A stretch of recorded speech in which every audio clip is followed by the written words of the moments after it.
மக்களே இன்றைக்கி வந்து பார்த்தீங்கன்னா இந்த தென்னை மரத்தில் 2 மலந்தேன் கூடு இருக்குதுங்க. இது எங்கே இருக்குன்னு வந்து பார்த்தீங்கன்னா நம்ம கடையிலேருந்து ஒரு 50 கிலோமீட்டர் காங்கேயம் பக்கத்தில் வெள்ளக்கோவிலில் தாங்க இருந்துச்சு. இந்த தேன் எடுக்க தாங்க நம்ம போயிருந்தோம். நம்ம டீம் பசங்களை கூப்பிட்டுட்டு நேராக போயிருந்தோமுங்க. அவங்க என்ன சொன்னாங்க, தம்பி உங்களோட வீடியோ எல்லாமே பார்த்துருந்தேமே, நீங்கள் தேனீக்கு எந்த ஒரு தொந்தரவுமே இல்லாமல் எடுத்தாரீங்க, அதே மாதிரி நம்ம தோப்பில் இருக்கையும் வந்து எடுத்து கொடுத்துருங்கன்னு சொல்லி கேட்டாங்க. அவங்களுக்கோசம் தாங்க நம்ம தேனி எடுக்க வந்திருக்கிறோம். இது வந்து பார்த்திங்கன்னா நம்ம பகல் டயத்தில் எடுத்துடலாம், ஆனால் 2 மலந்தேன் கூடு இருக்கனால எடுக்க முடியாதுங்க. நைட் டைம் மட்டும்தான் எடுக்க முடியும். அதனால் நம்ம வந்து பார்த்திங்கன்னா வெயிட் பண்ணி நம்ம தேன் எடுக்க ஆரம்பிச்சிட்டாங்க.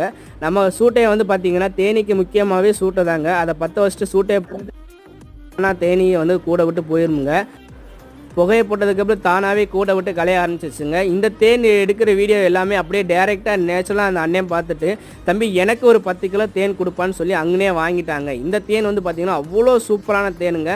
இந்த மாதிரி உங்களுக்கு நேச்சுரலாக ஹனி வேணும்னா நம்ம தங்க மேச்சனையை கனெக்ட் பண்ணுங்கள். இதாங்க மலந்தேன் கூடு எப்படி இருக்குன்னு பாருங்கள்.